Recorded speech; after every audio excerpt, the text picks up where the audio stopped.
strong.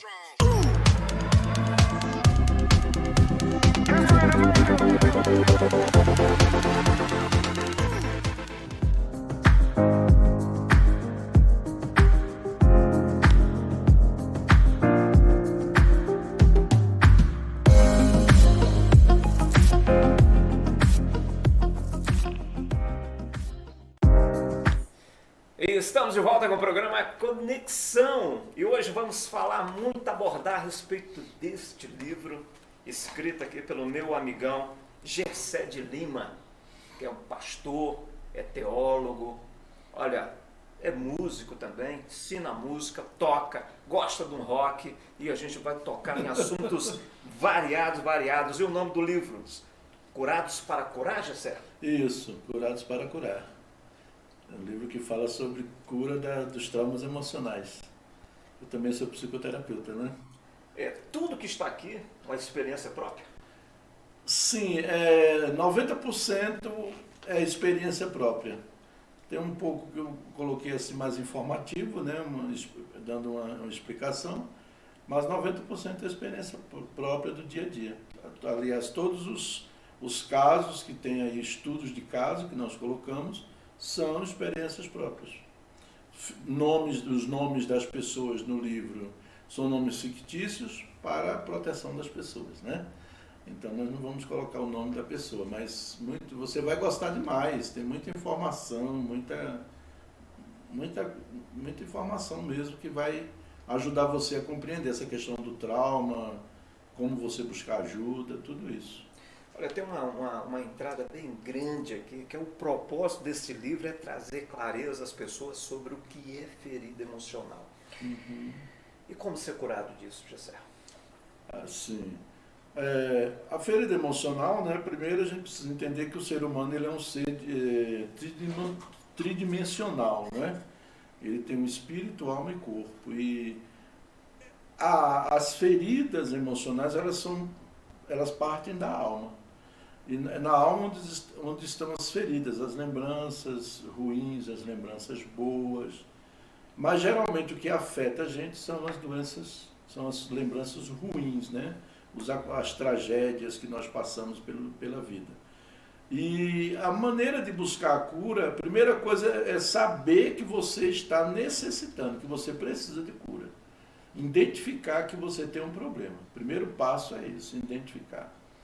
O segundo lugar é você buscar quem vai poder te ajudar nesse aspecto. Pode ser um pastor, no caso você é membro de uma igreja, procurar um aconselhamento de um pastor, né? Mas tem assuntos que vai além da parte espiritual, né?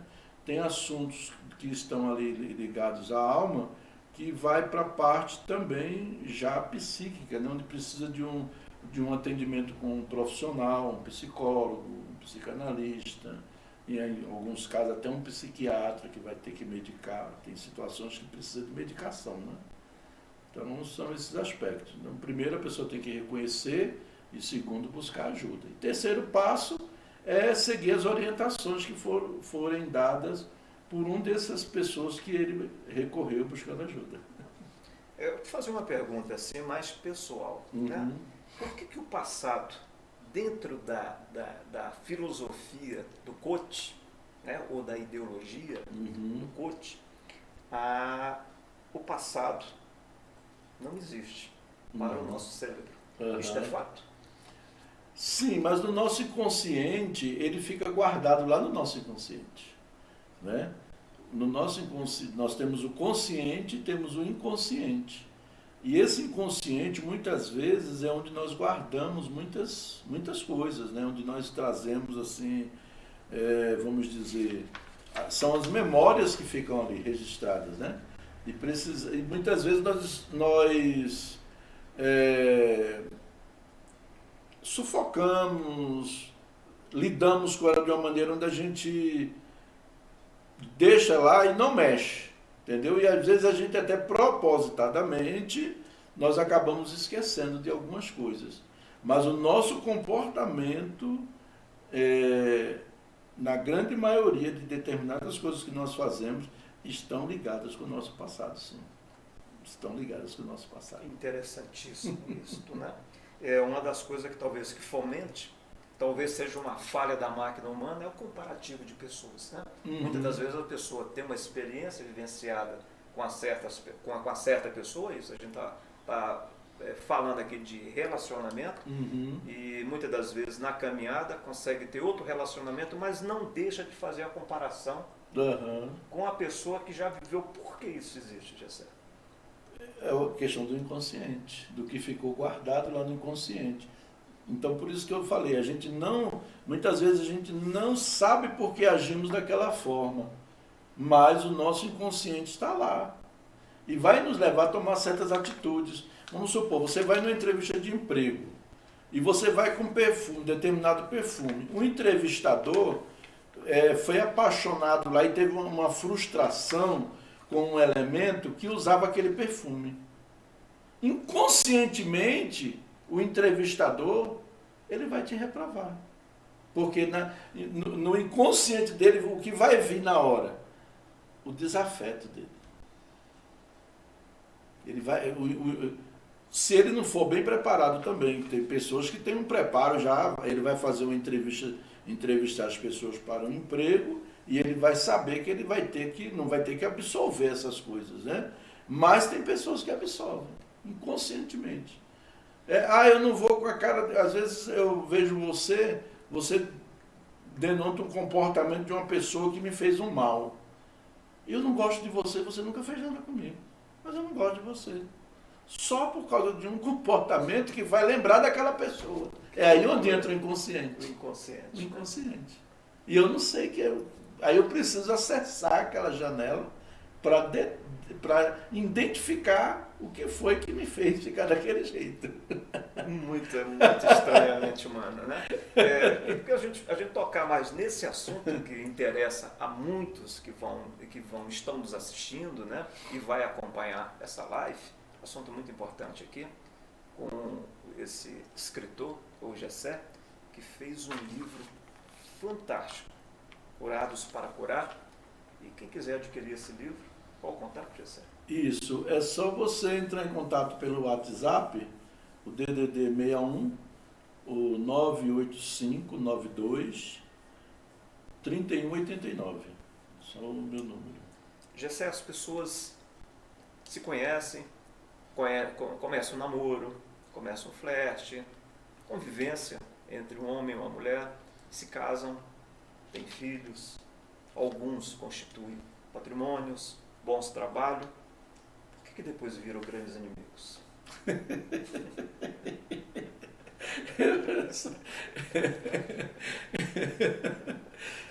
Novamente inconsciente, começa, né? Porque uma relação a dois não é cada pessoa tem uma história. Cada pessoa tem uma história. Por exemplo, você se apaixona pela pessoa, mas a sua história não começou daquela paixão. Você tem uma história lá atrás. Eu tive muito problema com relação a essa questão de encarar um casamento, porque eu tinha uma história, né?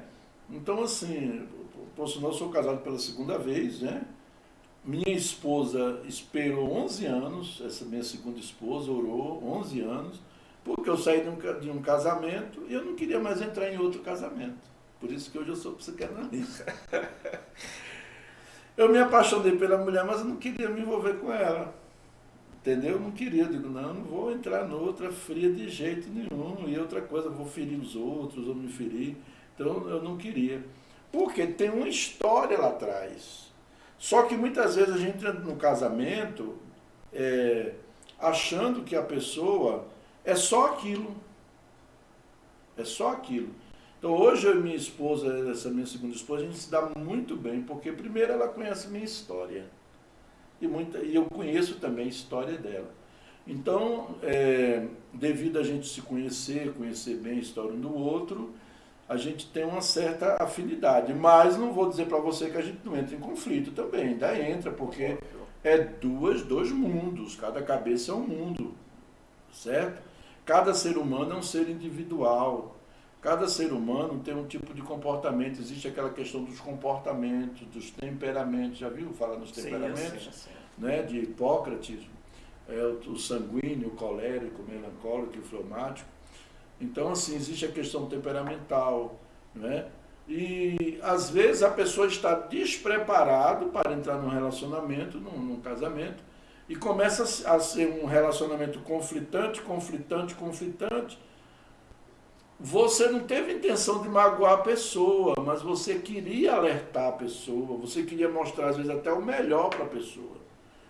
E aquilo ali trouxe um conflito na cabeça daquela pessoa de tal nível que aquela pessoa começa a ver você como inimigo. Começa a ver você como inimigo. Por exemplo, eu tenho certas coisas que eu era cobrado no meu primeiro casamento que eu odiava. Eu ficava com ódio daquelas cobranças que a minha esposa fazia, a primeira esposa fazia. Depois eu vi que ela tinha razão. Quando eu me separei, né, depois que eu estava separado, tudo, foi que eu fui entender, realmente, não é que eu fui entender, eu fui aceitar aquela ideia que ela tinha passado. Então é muito complicado a relação pessoal, a relação interpessoal, né? Porque você tem uma história, o outro tem uma história. E os dois precisam saber como lidar com essa história de vida. E aí, às vezes, está lá no seu inconsciente coisas, lembranças do seu passado, da sua infância, de um namoro que você teve, de um relacionamento que você teve com outra pessoa. E, às vezes, você começa inconscientemente a ver aquilo. E aquilo começa a trazer os conflitos. Aí traz uma cobrança. Uma cobrança absurda, exagerada. Uma desconfiança exagerada, né? Uma falta de segurança. Tudo que o outro faz está de maneira errônea. Isso. Parece que a pessoa vira assim um perfect, né? Isso. Eu sou perfeito e essa pessoa está fazendo errado. A gente julga isso muito em relação à religião. Isso. Como se uma religião tivesse certa, outra errada. Né? A gente tem esse lado intolerância religiosa, muitas vezes. Religiosas, né? Que o propósito, né? A gente está falando assim muito do lado religioso, mas eu tenho um propósito, mas todos têm um propósito nessa terra. Com certeza, porque claro. Todos, a tendência nossa, todos é morrer. Ou certo ou errado, você vai estar na presença de Deus. E eu costumo falar, não interrompendo você, eu costumo dizer assim, nenhuma religião ensina que ninguém tem que matar o outro. Matar o outro. Tem que roubar o outro. Nenhuma religião ensina isso. Né? Então, assim, eu ainda vou mais além, eu sou mais atrevido. Jesus não deixou nenhuma religião na Terra. Nenhuma. Protestante, evangélico, espírita, umbandista. Jesus não deixou nenhuma religião, nenhuma religião. Os homens que criaram as religiões. Os homens que criaram as religiões. Fantástico isso. E outra coisa que incomoda muito o dia a dia, a mim, a todos, eu estou fazendo aqui, eu estou fazendo uma autoanálise perguntando para o especialista, viu, gente? Então, Gessé, voltando de novo nesse assunto relacionamento que interessa a muitas pessoas, talvez a milhões de pessoas. Né? Hoje, por mais que muitos milhões digam que o casamento é a instituição falida, mas toda mulher quer casar. Toda mulher quer casar. Toda mulher tem um sonho de casar e entrar na igreja, ou que seja, independente da religião, entrar na igreja vestida de noiva, né? E ter aquele ápice da situação, botar uma aliança, ter papel. Fantástico. Papel segura casamento? Não segura. De forma alguma. A gente tem visto que por sinal, o casamento, eu vou entrar num ponto aqui também meio polêmico. O casamento no papel, ele, até no Brasil mesmo, ele começou a existir, não sei se você sabe disso, deve saber com certeza, ele começou a existir porque havia os filhos da burguesia, né, os burgueses lá, e às vezes se apaixonavam pelas moças pobres, ou pelas negras, escravas. E o casamento era considerado o casamento da igreja, né? Então, às vezes o rapaz se apaixonava por aquela moça e o pai chegava para o pai e dizia, não case, a família não concorda. Aí o rapaz acabava não casando. E isso fazia com que ele constituísse uma família, e se o rapaz morresse, a família não tinha direito à herança. Então foi instituído o casamento civil com esta finalidade. Uma igreja de reforma, da reforma protestante até, congregacional, a igreja congregacional, que é da linha de reforma dos calvinistas, eles lutaram por essa necessidade, né? E aí surgiu o casamento, mas o objetivo do casamento civil era para dar o direito legal à família. Mas o casamento mesmo, certo, quem casou Adão e Eva? Qual foi o juiz ou o papel que segurou? E os outros casamentos que vieram, né? Então hoje é importante o casamento civil? Por causa que a gente não vai estar fora da lei. Apesar de, falando de estar fora da lei, a nossa lei civil, para quem não sabe, 2002, garante a lei do concubinato. Quem mora junto tem o mesmo direito que é casado civilmente. Entendeu? Quem mora junto, até antigamente o camarada tinha um relacionamento fora, tinha um filho, não podia nem registrar o filho no nome dele. Você sabe disso, né? Sim. Podia nem registrar no nome dele. Então, a lei do concubinato veio para beneficiar isso. Se você teve uma aventura lá fora, tudo, a outra tem o direito que a mulher casada tem. É uma coisa interessantíssima, né? A gente botar isso no dia a dia, porque são assuntos, normalmente, que muitos casais, muitas pessoas, um grupo de amigos, namorados, falam e acaba sempre entrando em desentendimentos. Né? Porque a gente está entrando num conceito, se é fato ou não, desculpa a minha ignorância, né? Que precisa ser casado para Deus abençoar essa relação. Né? Porque se não for casado, Deus não vai abençoar essa relação. Esse homem é tão poderoso assim? O relacionamento, o casamento ou o acasalamento, né? Ele parte da união de duas pessoas. A partir do momento que duas pessoas estão unidas, fizeram uma aliança entre si, né? Ali já tem a bênção de Deus sobre a vida daquela pessoa. É uma aliança que tem, né? Você pode, às vezes, ser casado civilmente e viver uma vida promíscua. Às vezes o camarada tem tantos que são casados e arruma uma mulher aqui, outra ali, né? Não tem esse... E às vezes tem muitos que não são casados civilmente e se respeitam. Existe uma aliança, é uma aliança aqui dentro, né?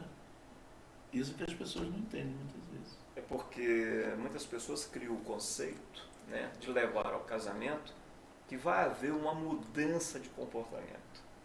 Né? Talvez acreditando que esse comportamento já não nasça com você. Seja adquirido dentro de uma relação, não é isso. Casamento não muda ninguém, gente. Casamento não muda ninguém. Não muda ninguém. Não vai mudar brigas, não vai mudar problemas, não vai mudar situação financeira. Eu digo assim, quando eu falo de mudanças, é que vamos ter problemas. Vamos ter uma evolução financeira. Uma moça encontra um rapaz que bebe, que vive bebendo no boteco. Aí ele jura para ela que depois do casamento vai parar de beber. Não vai, gente. Não vai. Não adianta você acreditar numa proposta dessa que ele não vai. Ele vai continuar. Ele vai continuar. Você viu o que ele falou aqui? Para você. Não vá acreditando nessas conversas furadas, viu? De mudança. Eu creio que a personalidade nasce com a gente. Nasce com a gente. O caráter também? O caráter é desenvolvido até a fase da primeira infância, né? Até os 7 anos, onde se coloca princípios e valores. E o caráter. O caráter ele pode ser mudado. A personalidade não. Personalidade? Não. Personalidade é personalidade. Agora você tem que identificar os defeitos da sua personalidade e trabalhar eles. Também pode se trabalhar. Agora o caráter ele precisa mudar. E tem pessoas que são mau caráter desde criança. Às vezes o ambiente. Jean Piaget fala que o ser humano é fruto do ambiente. Não é? E muitas situações, vamos dizer, 90% das situações que nós vemos nas pessoas é consequência do ambiente onde ela vive. E o mau caratismo vem, muitas vezes, do ambiente onde ela vive. Do ambiente onde ela foi criada. Às vezes você cria um menino com muito amor. Eu vejo muito pastor, eu estou no meio de pastores, né? Então eu vejo muitos pastores, mas eu criei esse menino com tanto amor, criei na igreja, e hoje o menino é mentiroso, é drogado. Bem, você criou mesmo? A Bíblia diz ensina. Você ensinou mesmo? Ou você levou ele para a igreja? Porque às vezes você levou ele para a igreja, você é pastor, mas às vezes você não ensinou valores, não colocou valores na mente desse menino. Não é? Não colocou valores, não ensinou, não prestou atenção no caráter dele, não trabalhou o caráter. E às vezes você é um pastor, na igreja você é uma coisa, em casa você é outra. E teu filho está te observando. Teu filho está te observando. Em casa você fala mal dos irmãos, em casa você briga com a sua esposa de uma maneira estúpida, você é estúpido com a esposa, é estúpido com os filhos. E na igreja você é um santo, você cria uma auréola, né, como diz o povo, e vira anjo, mas em casa você é aquela pessoa e teus filhos estão te vendo. Aí você diz, eu sou um pastor tão bem sucedido e meus filhos estão aí nas drogas, né? Os valores que foram colocados na infância, até os 7 anos. E uma das coisas que incomoda muitas pessoas, milhões de pessoas, são pessoas que eu acredito como um dom, né, ou uma personalidade, como você mesmo falou, de se doar, de ajudar, de sempre conceder, não ter a dificuldade da partilha. Porque tem gente que tem a dificuldade da partilha, de partilhar algo com alguém em detrimento de qualquer interesse. Egoísta, né? Exatamente. Por que muitas pessoas que recebem isto, né, não têm uma gratidão mais afinada de reconhecer isto melhor? Porque isto é uma qualidade humana. Com certeza, muita, né? Com certeza. Por que normalmente essas pessoas que se doam, elas são mais agredidas? Aí que tá, você vai... Nós vivemos em um mundo doente, o próprio Cristo foi agredido. Teve gente que se doou mais do que ele? Ele deu a vida dele. E ele foi morto. Aquelas pessoas que receberam cura, que viram multiplicação de pães, que experimentaram milagres, mas estavam lá na hora, crucificam.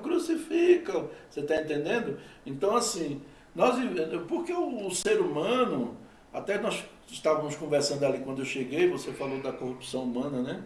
Então, o ser humano é um ser corrupto mesmo. A natureza humana é a natureza caída, né? E essa natureza caída, às vezes você está dando amor, você está se doando pelas pessoas, e o cara, ele está com você enquanto ele está tirando proveito.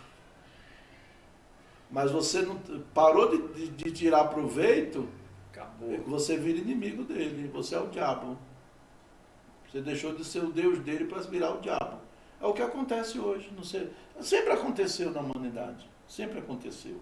Então, assim, uma pessoa que ela é abnegada, que ela se doa, ela tem que se doar sem gerar expectativa nenhuma com as pessoas, com os seres humanos.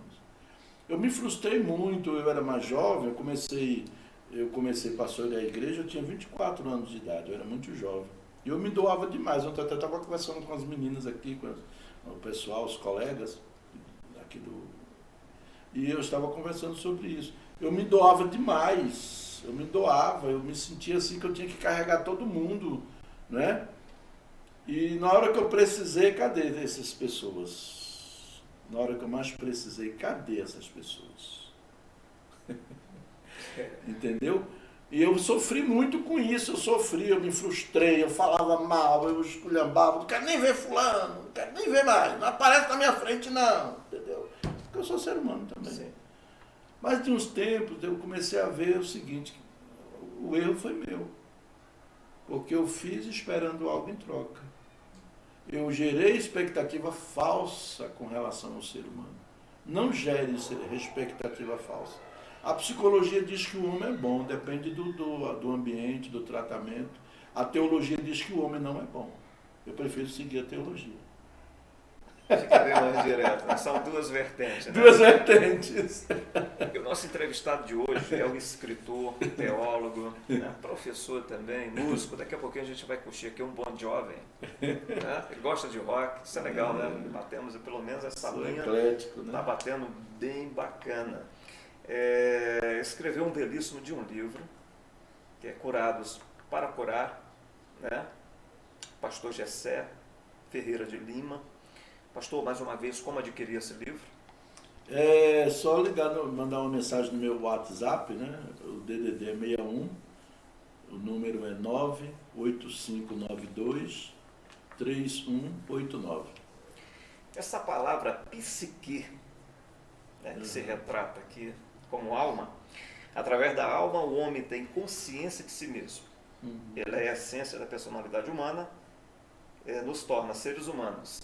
A alma é o ponto de intersecção, encontro do espírito do homem com seu corpo, pois o espírito humano não pode atuar diretamente sobre o seu corpo. Portanto, a alma é a mediadora. A função da alma é manter a harmonia entre o espírito e o corpo em 3 aspectos. A gente sente mesmo a presença da alma? Sente. A nossa alma, ela... Por exemplo, vou para a teologia de novo, né? Sim. A gente anda aqui, é bom esse podcast que a gente vai para vários lados, né? Jesus disse: o Pai busca adoradores que o adorem em espírito e em verdade.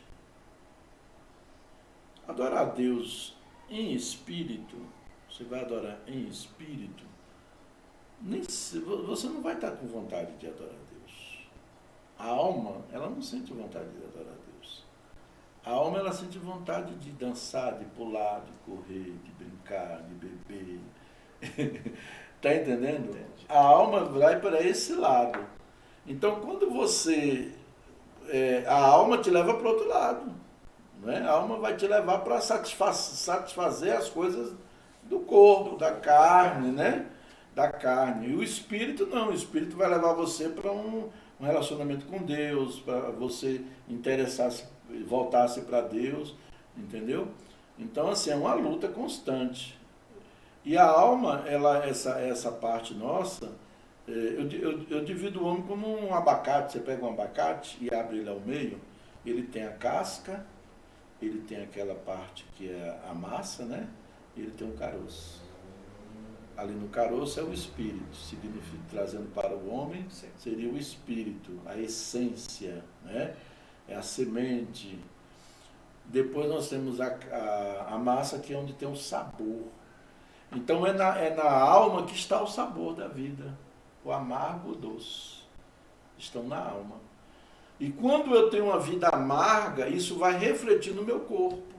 Por exemplo, existem umas doenças chamadas doenças psicossomáticas. Já ouviu falar? Já ouvi falar. Você vai ao médico, você faz uma bateria de exames, você não identifica nada. Você vai no psiquiatra, você não identifica nada. Aí o psiquiatra faz o quê? Vou recomendar para você terapia. Manda para o psicólogo. Manda para o terapeuta. Por quê? Porque é na alma. E na alma, você, por exemplo, às vezes você... eu já peguei pessoas com depressão e apenas com técnicas de relaxamento, em uma viagem, falei para a pessoa: você está precisando viajar. Você tem condições? Tem. Então faz uma viagem. E apliquei algumas técnicas de relaxamento. E a pessoa está outra hoje. Está ajudando um monte de gente, indica um monte de paciente para mim. Mas tem outros que já é mais prolongado, já é um processo mais longo, né? E começa a sentir no corpo. É a soma de dor. As doenças psicossomáticas são a somatização de dor. Dor na alma. Dor na alma. Quem disse que amor não dói? Dói. Dói, machuca muito. Dói muito, né? E dói muito. Então, assim, é tudo na alma. Tudo isso é na alma. E essas coisas da alma, elas acabam refletindo no nosso corpo. Por exemplo, cientificamente é comprovado que 75% das doenças são de ordem emocional. 75% das doenças. Você começa a fazer terapia, você fica bom. Muito interessante, né? E a ligação efetiva? Sentimento amoroso, em relação a afeto, afeiçoamento. A verdadeira afeição se prova nas horas difíceis, Gessé? A afeição se prova nas horas difíceis. Porque nas horas difíceis é a hora que você está mais necessitado de afeto. Então é onde novamente entra a questão da ferida na alma. Por quê? Porque quando você mais necessita de afeto, ele falta. Porque muitas pessoas afastam os outros. Afastam. Geralmente ninguém quer estar perto de perdedor, né? Ninguém quer estar perto de perdedor. Então você pode ter o dinheiro que for, mas você passou por um divórcio, para a sociedade você é um perdedor. Olha só, né? Fantástico essa. Inconsciente isso, né? Mas aí é uma coisa inconsciente, não é proposital não. A pessoa faz isso inconsciente. Tem muitas pessoas que se afastam de você inconscientemente. Não é com medo de você pegar a mulher dele, não é nada disso não, é inconsciente. É a questão do que é passado para a sociedade. Qual é a visão da sociedade? É uma família perfeita. Família que não tem problema, que não separa. Bem-sucedida financeiramente, um casamento excelente, filhos ótimos, obedientes. Talvez, muitas das vezes, na grande realidade, essa não é a radiografia exata naquele momento. Não, né? É só aparência. É só aparência, né?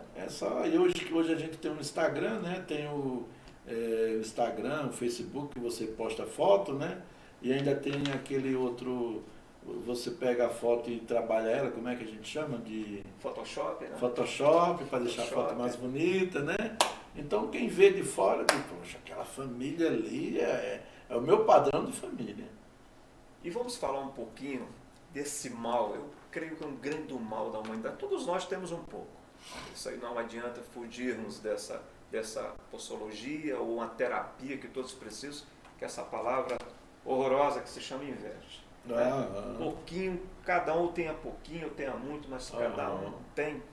O que motiva, Gessé, essa explosão dentro da gente chamada inveja?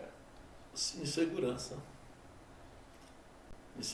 Então eu me acho insegura, não tenho, eu me acho incompetente de possuir as coisas, de ter algo, de ser feliz.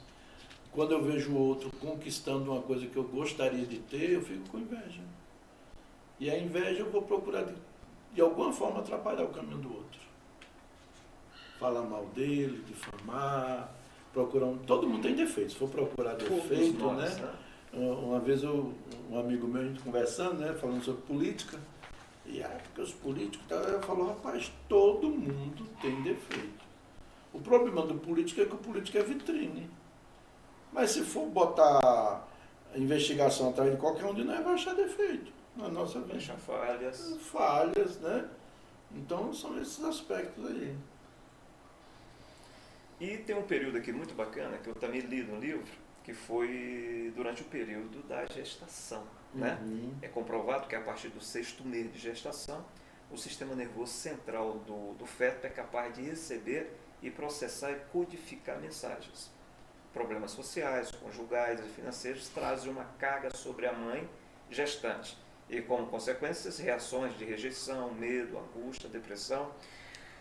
Como esponja, o bebê absorve tudo aquilo e isto certamente deixará sequelas no seu interior. Fala um pouco mais a respeito disso. Uma gestação difícil, às vezes com problemas, a mulher às vezes, marido alcoólatra, agride ela com palavras, às vezes até espanca, escassez, falta de alimento, né? Pobreza extrema, e isso acaba afetando o emocional. Aquela criança, quando nasce, ela nasce com certa carência, né? Dr. David Semen's, ele é um psicólogo, um psiquiatra cristão, e ele estava citando um exemplo de uma pessoa que tinha o hábito de guardar as coisas. Desnecessariamente, se chegava lá, aquela pessoa morria, não soltava nada e guardava tudo era aquela coisa guardada. Aí ele foi fazer um trabalho com aquela pessoa e identificou que aquela pessoa passou fome na infância. E eles passaram por uma situação na guerra, no período da guerra, em que não tinham o que comer, e quando chegava um pão, ele segurava aquele pão que era para ninguém tomar, e comia de pedacinho. Ele comia um pedacinho e guardava, comia, entendeu? E isso ficou no inconsciente da pessoa. E a pessoa trouxe para a vida prática. Passou a guerra, a vida mudou, começou tudo. Só que a pessoa criou esse hábito de... Ele até cita que pessoas que sofreram muita escassez na infância têm a tendência de guardar coisas. Complicado demais isso, né? A mente humana, ela é um universo assim. É que ele acha que vai faltar, que vai faltar. Falta. Eu tenho que ter isso. Não, vou guardar essa máscara aqui porque vai faltar. Senão pode faltar. Aí eu vou acumulando. E tem aqui um lado bem interessante também, que é durante a primeira infância. É uma fase que compreende de 0 a 6 anos, ou 7 anos de idade, onde o caráter humano é formado. Situações como o desmame brusco, o nascimento de outro irmão, se deixado em creches ou sozinho em casa, pode ferir profundamente uma criança. Abusos sexuais, preferência, excesso de disciplina física, castigos mal aplicados, agressões verbais, também são fatores que provocam traumas e feridas anteriores. É uma idade muito importante, né? De 0 a 6 anos, onde define a caminhada. Define a sua vida toda. A sua vida, né, José? A sua vida toda. Eu, por exemplo, o que me inspirou a escrever esse livro foi um pouco da minha história, da minha infância, né? Principalmente da minha infância, né? Eu abordo aí essa questão. Eu passei por várias situações, por exemplo, passei pelo problema da rejeição. Meu pai e minha mãe eram casados, eram de igrejas, e eu fui o 10º filho. Só que meus pais, eles tinham um problema consanguíneo, que as crianças nasciam, mas até uma certa idade morria. E também naquela época havia muita escassez, e essa escassez trazia desnutrição. Com muita facilidade meus irmãos morriam. Então morreram de 10 filhos que minha mãe teve com meu pai, fora abortos, que ela teve abortos também, mas dos filhos que nasceram vivos, só escapou eu. E quando eu nasci, eu ainda passei por um processo de transfusão de sangue, tive que receber sangue para poder sobreviver. Fiquei muitos dias, né? Fiquei mais de mês na incubadora, que eu nasci de 8 meses, com muito problema. Então eu tive. E meu pai foi embora. Depois que eu nasci, meu pai largou a minha mãe. Até hoje eu nunca vi meu pai e eu tive muito problema por isso, né? De rejeição. E minha mãe, na minha infância, quando ela olhava para mim, ela lembrava do meu pai. E ela jogava todo o ódio, todo o rancor, todo o desprezo que ela sentiu do meu pai, ela jogou todo em cima de mim. Então eu passei por esse aspecto com minha mãe. Passei também, um assunto que eu boto aí também no livro, passei por 2 situações de abuso sexual também que eu tive que enfrentar. Com um tio, não é? Minha mãe, eu fui morar na casa da minha avó e lá morava um tio, né? Marido de uma tia minha, e eu com a faixa de mais ou menos 7 anos, quase 7 anos, ele abusou de mim sexualmente, né?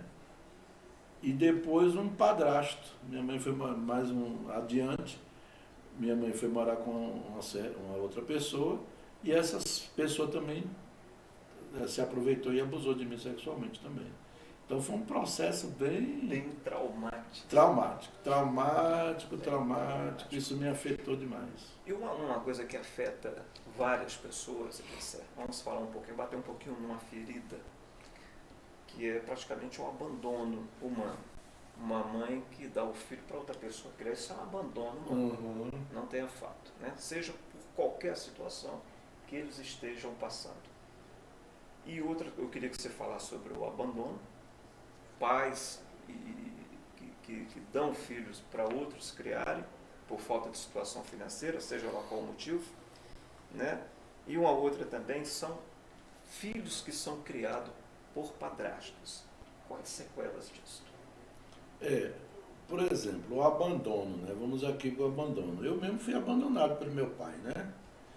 E também, de uma certa forma, minha mãe não me deu para ninguém, eu morava com minha avó, mas de uma certa forma eu fui abandonado por ela, né? Fui abandonado de alguma forma. Passei por isso e foi muito difícil, muito doloroso. Isso criou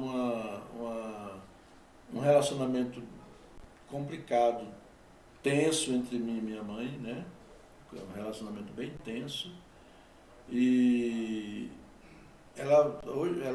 depois ela batia no peito, dizia que nunca deu nenhum filho, não sei o que. Aí eu jogava na cara dela também, dizia, era melhor a senhora ter me dado. Então, há situações que, mesmo que a criança foi dada por uma necessidade que os pais passaram, por uma dificuldade e tudo, aquela criança ela sempre vai sentir, ela vai sentir a necessidade de voltar, de conhecer pelo menos os seus pais biológicos, ela vai sentir isso. Por isso, por sinal, eu falo muito sobre a adoção também, essa questão de adoção, né? A pessoa quando for adotar, ela precisa ter muito cuidado com o que ela está fazendo e fazer assim de uma maneira bem consciente e não negar, né? Porque às vezes tem pais que negam que o filho não foi adotivo, tudo, e quando o menino descobre dá um problema, né? Então o ponto foi esse, o abandono, né? Tem aquele abandono que você larga para lá, mas tem aquele abandono que você entrega o seu filho para uma pessoa criar porque você não tem condições, vive numa situação de vida. Eu costumo até dizer para os meninos que foram adotados, quando na escola eu leciono, o menino às vezes tinha um rapaz que se sentia lixo porque descobriu que era filho adotivo. Eu falei, cara, você tem que agradecer a Deus, sabe por quê? O filho que nasce, que é gerado, ele não é aquele filho escolhido, o pai não sabe nem qual vai ser a aparência dele. E você foi escolhido, você foi do meio de um monte de criança lá, você foi escolhido. Ele falou, professor, eu nunca tinha pensado nisso. Falei, você foi escolhido, aquela família te amou, te conheceu, viu você, e conheceu você e quis você, né? Então, assim, é uma situação bem... E o outro ponto que você tinha perguntado eu falei referente mães que separam, né? Ou pais também que separam e vem, a criança não está em formação. Padrasto. Por exemplo, eu tive situações como minha mãe, quando separou do meu pai, ela parece que ficou meio perdida. Ela teve um cidadão que foi pai do meu irmão, né, de um outro irmão que eu tenho. Não tenho o que reclamar dele, porque eu não convivi muito com ele. Vivia na casa da minha avó. Mas depois teve esse outro padrasto que eu tive, que minha mãe foi morar com essa pessoa, que abusava sexualmente de mim. Eu odiava esse cara, né? Mas teve depois, ela entrou no outro relacionamento, que eu tenho mais 3 irmãos que são frutos, 2 irmãos que são fruto desse relacionamento. E esse meu padrasto, ele era um amor de pessoa.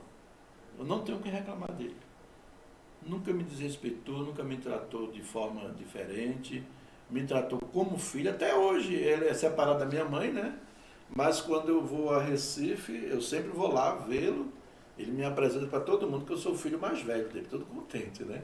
Ele me considera como filho. E eu acho isso muito bacana.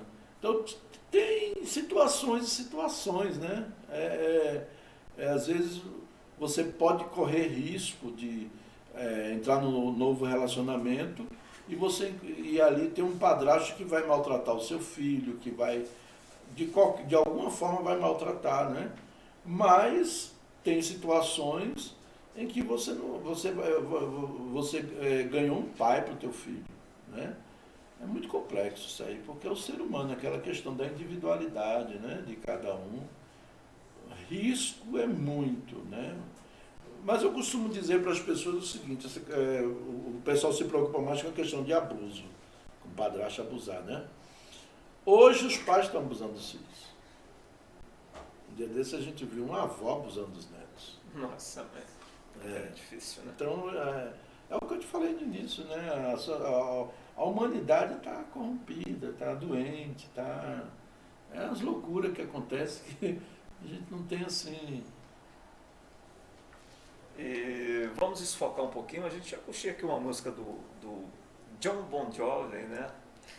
Pode alguma coisa aí pra gente, Gil? Você gosta de rock mesmo? Gosto, eu gosto de todos os ritmos, sou eclético, né? Você é eclético? Sou eclético. A música entrou na sua vida quando? Rapaz, eu acho que é uma raiz, aí onde entra a questão da genética também. Meu pai era músico, né? Mesmo que eu nunca o conheci, mas meu pai era músico. E minha mãe sempre gostou de música também. Então, assim, ela botava muita música, então eu escutei muita música. Eu cresci gostando de música. 2 coisas que eu sempre gostei, que eu aprendi a gostar desde criança, é música e leitura. Leitura eu comecei a gostar com uma professora na escola. Professora, no 4º ano primário, tive uma professora que fez eu me apaixonar por leitura. Eu comecei a ler. E música eu já trouxe assim, sempre gostei, né, de música. E comecei a gostar, tudo pra mim tem que ter música. Tem que ter música. O seu estilo musical hoje que mais mexe contigo? Além do rock, que você puxa ou puxa? Pra mim, a melhor música é o MPB. Eu ainda sou do MPB ainda de Djavan, Ivan Lins, Caetano Veloso, esse pessoal, Ana né? Carolina, tem uma turma boa. Ana né? Carolina Ana também, essa turma mais jovem. né? Eu acho bonitas as músicas da Ana Carolina. Gilberto Gil, né? Aí tem um sertanejo também, que tem a Paula Fernandes, que eu gosto de umas músicas dela. Essa Marília Mendonça aí, que faleceu tão jovem, né? Faleceu tão jovem, pode deixar tocando. 26 anos de idade, né? O nosso John Bon Jovi. Eu trabalhei em rádio um bom tempo, né? Bancada de rádio, então tive a oportunidade de fazer estilos diferentes. Quando eu entrei em rádio, eu era folguista de locutores. Então a rádio tinha a grade do seu dia a dia. Então tirava folga, tinha de ir para o programa da Axé, outra sertanejo. Na época tinha essas mudanças dentro da rádio, né? Programas, estilos diferentes, dentro de uma grade de programação. Mas eu identifiquei mais com baladas, com músicas eletrônicas, né? Que chama de balanço. E o próprio rock, sempre eu gostei. Né? De bandas que sejam da tua época também, Nazaré, Nazaré, Pink Floyd, isso. Né? O Ahá, essas coisas assim um pouquinho mais pro lado do New Wave, né? New York, The Smiths, né? The Cure. Isso aqui a gente vai varar à noite. Tanto meu tempo. Então, eu nunca falar bem fato para você. Se for para me comprar um CD sertanejo, eu não compro. Pelas letras depressivas. Tem. Não porque eu passei por um processo. Eu nunca gostei. É um fato. Né? Quando eu tinha uma união, eu torcia pela união dos outros. Quantas vezes a minha união serviu de espelho para os outros. Era vista como espelho. Mas ela já estava detonada. Ela já estava corroída. E eu salvei casamento de muita gente, porque eu sentava, não desiste, vai para cima. Teve pessoas que através de mim se reataram. Certo? Eu passei pela mesma situação. Quando eu tive o problema da decadência da relação, ninguém foi me acudir. Ele botou foi mais gasolina na fogueira para poder queimar. Então a gente tem uma experiência rica também.